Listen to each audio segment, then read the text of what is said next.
Bueno, después de que resolvimos las tres geometrías más comúnmente empleadas, la placa, el cilindro y la esfera, para conducción de calor en el régimen transitorio, vamos ahora a ver esta cuarta geometría que es el sólido semi-infinito.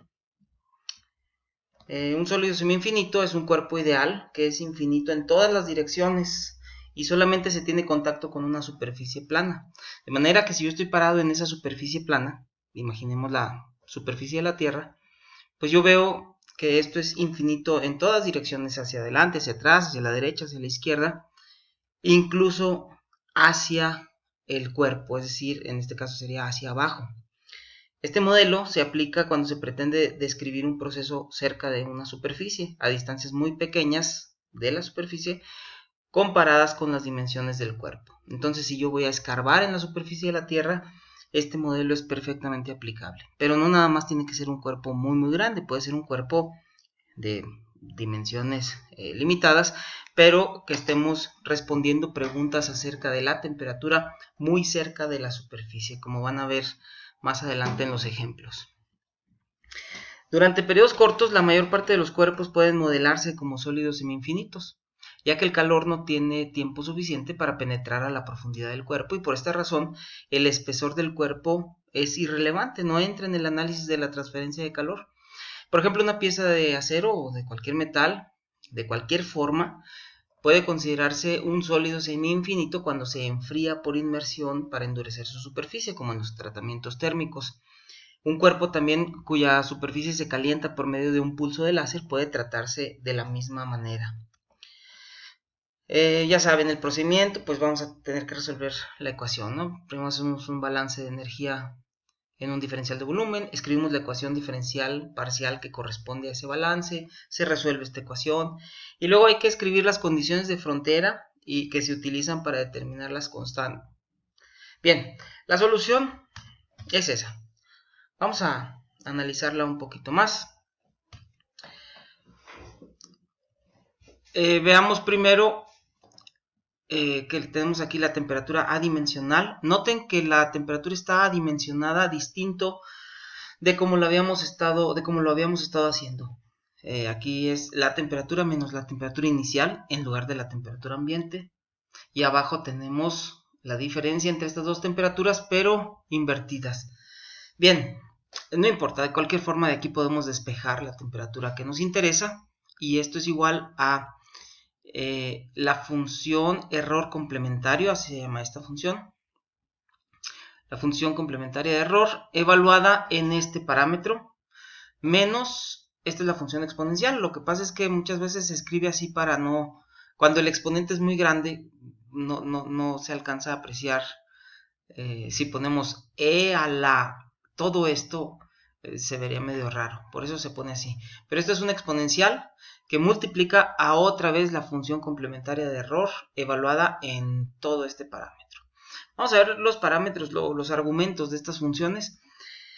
Si se fijan, todos son adimensionales. Esta es una distancia adimensional porque la difusividad térmica, si lo recuerdan, tiene unidades de metros cuadrados sobre segundo. Con estos segundos me queda metros cuadrados. Al sacar raíz son metros. Y este parámetro me queda adimensional. Esta es una especie de número de Biot, h por una distancia entre k. Y luego, nuevamente, recuerden que alfa por t tiene unidades de distancia al cuadrado, de metros cuadrados. Por lo tanto, esto también es como un número de Biot, pero al cuadrado. Está h cuadrada, longitud al cuadrado, k cuadrada. Tampoco tiene unidades. Aquí tenemos otra vez este parámetro, la distancia adimensional. Y aquí nuevamente tenemos una especie de número de Biot. H por esto que es una distancia entre k. Muy bien. ¿Quién es la función complementaria de error? Bueno, así se define la función error y su función complementaria es simplemente 1 menos esto mismo. ¿Qué es? Miren, aquí está mal, es la e de exponencial. Si ustedes recuerdan en sus cursos de probabilidad y estadística, utilizaban estas tablas para calcular la probabilidad dada por una distribución normal, por una curva gaussiana, que es esto que tenemos aquí. y usaban estas tablas para saber la probabilidad, es decir, el área bajo la curva. La probabilidad total, o sea, el área bajo toda la curva es 1. Por lo tanto, la probabilidad de que el valor sea 0 o menor es 0.5, porque tenemos la mitad del lado izquierdo, la otra mitad del lado derecho, y a partir de ahí va aumentando. Entonces la probabilidad va aumentando conforme aumentamos el valor de z. Pues bien, esto mismo es la función error, nada más que le quitamos esta área del lado izquierdo y me queda solamente esto de aquí, de manera que en 0 vale 0. Si nosotros evaluamos aquí 0, una integral desde 0 hasta 0, pues es igual a 0, porque estaríamos evaluando en el mismo valor, y al hacer la diferencia me daría 0, ¿no? Entonces esa empieza valiendo 0 aquí, y conforme vamos avanzando, pues cada vez se va abarcando más área hasta abarcar el área total, que sería 1/2, pero por eso se multiplica por 2, y entonces el área total de esta región sería 1. Para cualquier valor intermedio, pues esto tiene un valor intermedio entre 0 y 1. La función complementaria de error es el área blanca que vemos aquí, es decir, por eso simplemente restamos 1 menos el valor de la función error. Muy bien, estas son las funciones de error, y perdón, la función complementaria de error, y es lo que tenemos que evaluar en este parámetro y luego en este otro valor, y multiplicarlo por la exponencial, hacer la diferencia, despejar la temperatura y listo. Obviamente, para evaluarlas, el profesor Sengel nos regaló, por un lado, la gráfica de la función error, y por otro lado la tabla de sus valores.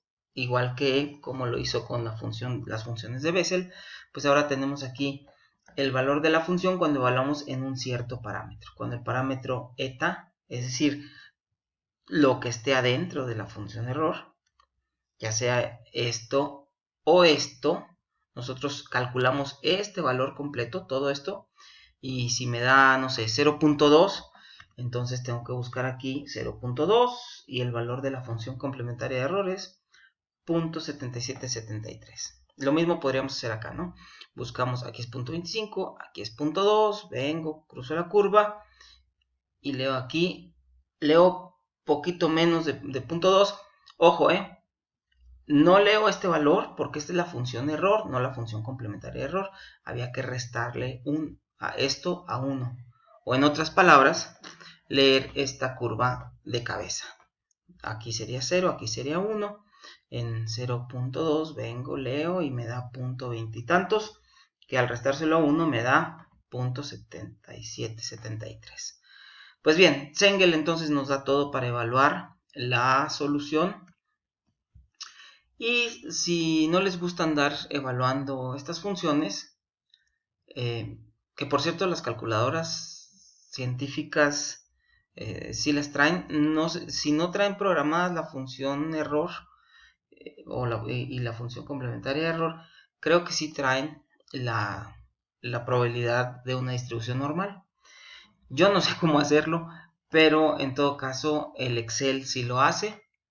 Y al que no le guste andar evaluando las cosas, pues Sengel nos proporciona la solución gráfica.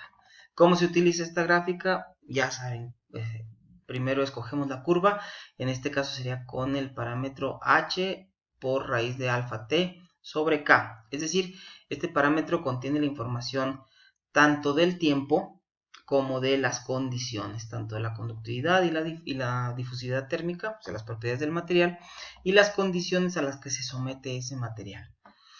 En el eje X vamos a leer la distancia adimensional, aunque están mezclados distancia y tiempo en este parámetro.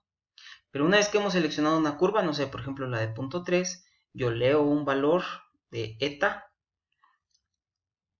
y subo hasta toparme con la curva, y luego vengo y leo el valor de la temperatura adimensional. Y recuerden cómo está adimensionada para poder despejar correctamente. Ahorita vamos a hacer un ejemplo para que les quede más claro.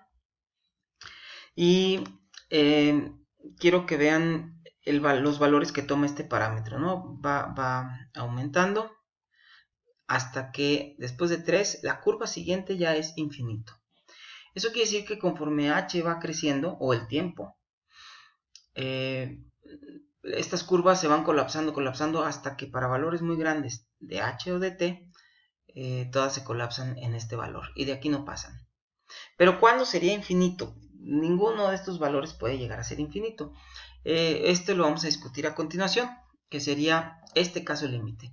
Cuando se conoce el valor de la temperatura en la superficie, llamémosle Ts, este valor es el que se va a tomar como si fuera el valor de la temperatura ambiente y además se supone que h tiende a infinito. Es decir, imagínense una superficie que está a cierta temperatura.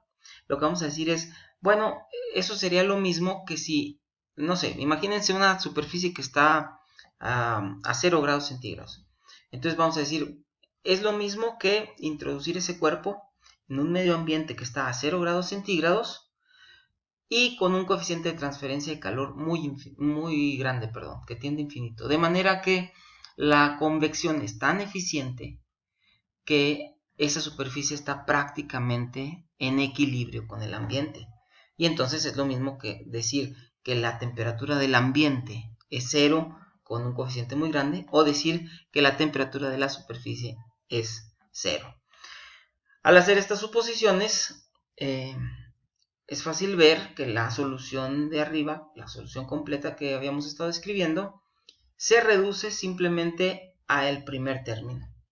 Es decir, todo esto se hace 0 debido a esta función complementaria de error que tiende a 0 para valores grandes del argumento. Y entonces al hacerse 0 este término me queda solamente el primer término. Y en vez de temperatura ambiente vamos a poner la temperatura conocida en la superficie.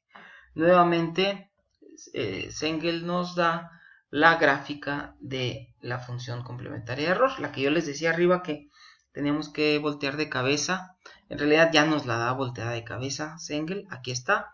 Y entonces la solución gráfica sería esta curva, la solución analítica sería esta, que habría que evaluar de manera numérica o utilizando las tablas o con una calculadora o con Excel. Muy bien.